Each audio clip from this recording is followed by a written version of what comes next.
You all probably heard of the new generation of My Little Pony. Whether you like the show or not, you have to admit that it's been quite successful over the past few years. However, it raises the question, why would someone remake an 80s toy commercial into a modern-day cartoon series? Maybe the person who made the show was nostalgic about their childhood My Little Pony toys. But could it be something else? I remember reading this article online a few months ago. It was about 6 boys who all went to the same school and died on the same day, March 15th, 2005. I forgot about it until I saw an episode of the show on TV one day, and I thought that the characters seemed very similar to the boys in the article. I decided to go online and search for the article myself.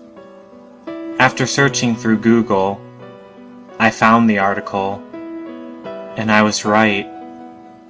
There is a definite connection between them.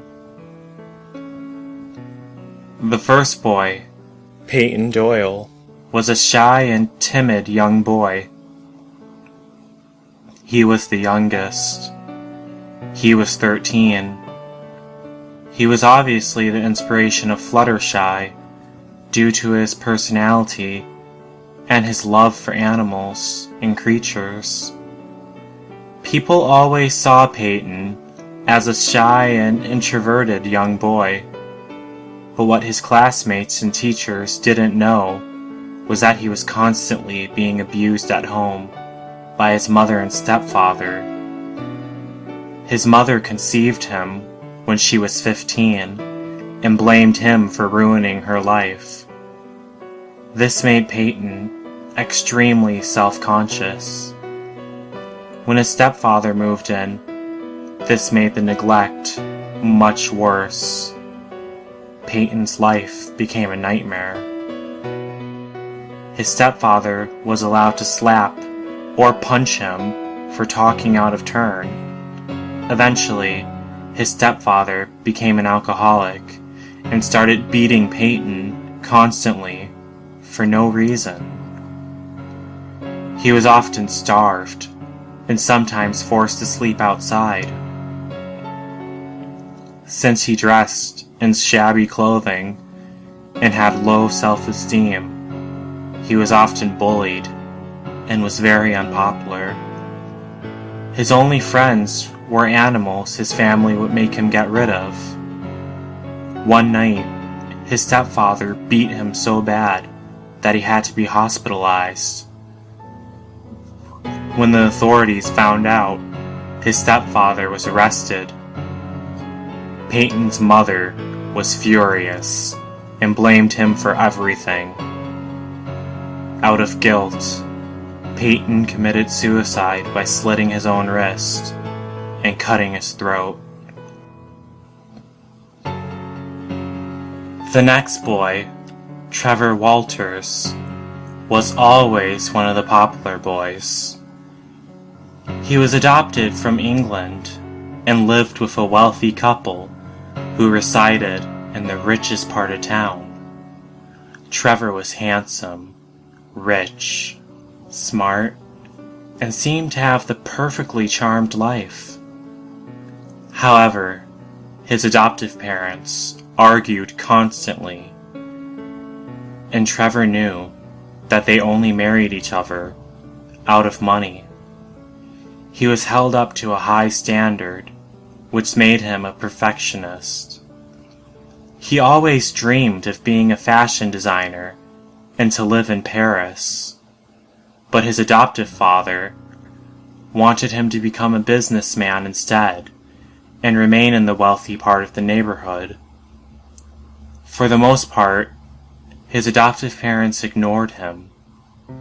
They only cared about appearing rich, but in reality, they were in debt and losing money constantly.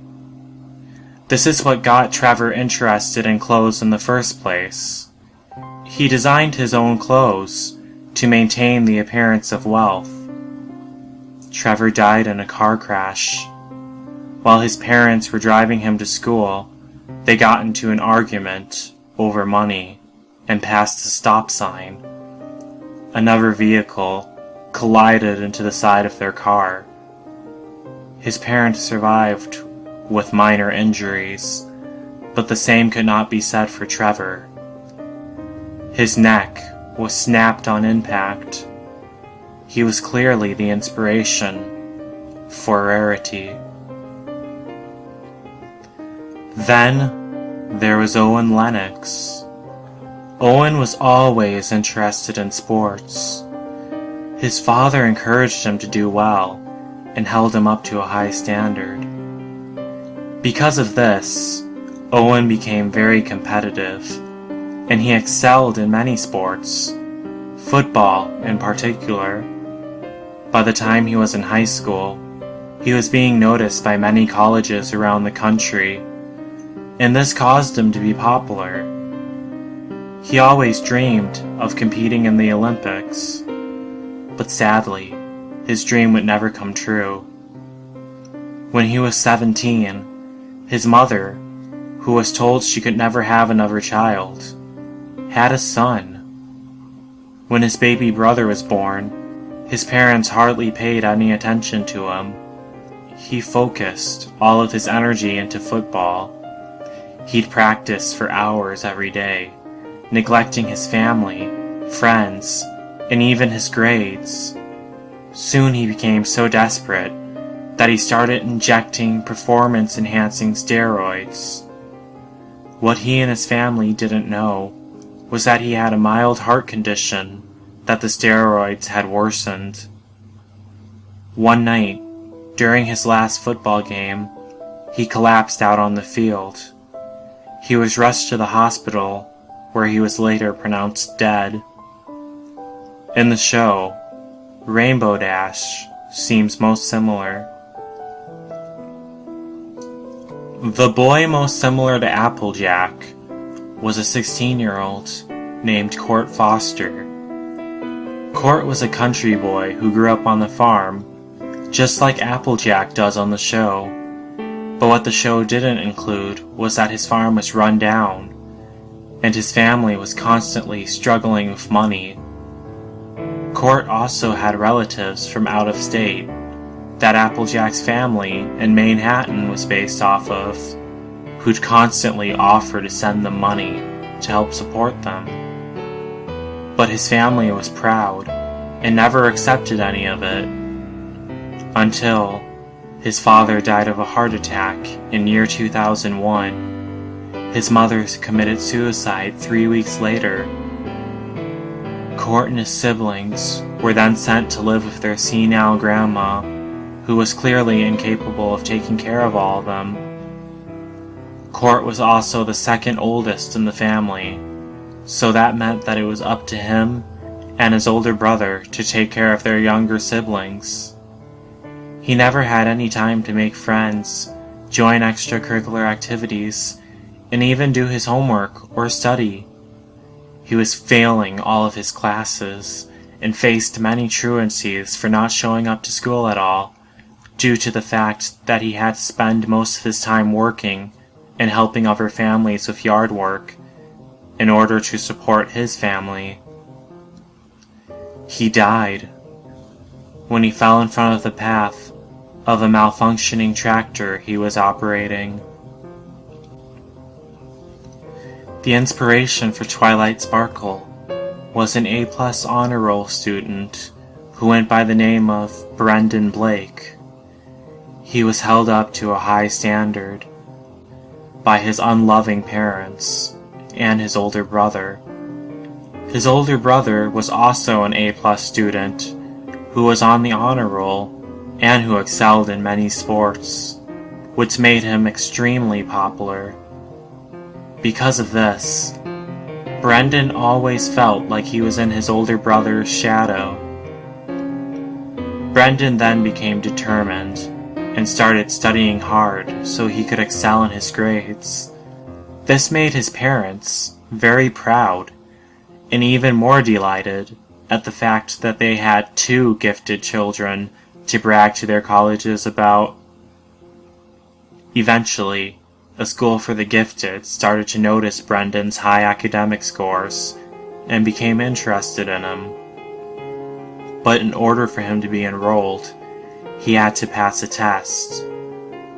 Brendan was then put on constant stress by his parents, and even more by himself. He studied so hard to the point to where he neglected his friends, and to the point where he wouldn't eat or sleep. On the day he was scheduled to take the test, he was so stressed out at that point that he blacked out and forgotten everything he studied. He failed miserably. His parents were deeply ashamed of him and expressed it to him every day after that. He then became very depressed and enraged at himself. In his own rage, he committed suicide by stabbing a hunting knife into the center of his forehead. What makes this even more disturbing is that in the show, Twilight Sparkle is a unicorn, hence the nature of Brendan's death. The inspiration of Pinkie Pie was probably the saddest story out of all the boys. The last boy, Joe Winko, was an adopted child who lost his parents while he was a toddler. Due to this, he suffered with depression throughout his whole entire life. His unloving adoptive parents, who only adopted him for financial benefits, were annoyed by his constant forlorn state and hired a psychiatrist to put him on antidepressants. Even though the antidepressants worked decently, this caused many side effects. They altered his personality, which made him become hyper, outgoing, and impulsive. His teachers and classmates were often annoyed and irritated by the way he acted, and figured that he was just trying to get attention. He often dressed in over-the-top, flamboyant pink clothing, which caused him to be even more unpopular. In reality, all Joe wanted was friends to keep him company, but deep down inside, he knew it would never happen. This made him even more depressed. His psychiatrist then prescribed an even stronger medication for him, but what he didn't realize was that Joe's brain was clearly incapable of handling the chemicals from the medication. Eventually, the medication caused his brain to suffer from a chemical meltdown, which made Joe lose touch with reality. He would hallucinate and hear voices. He died when he jumped off a building after one of the voices told him that he could fly. To make this last fact even more chilling was that Pinkie Pie was originally designed to be a Pegasus in her early development sketches. You may be wondering why someone would make a sweet children's show inspired by such depressing events. Perhaps whoever created the show wanted to give the boys closure.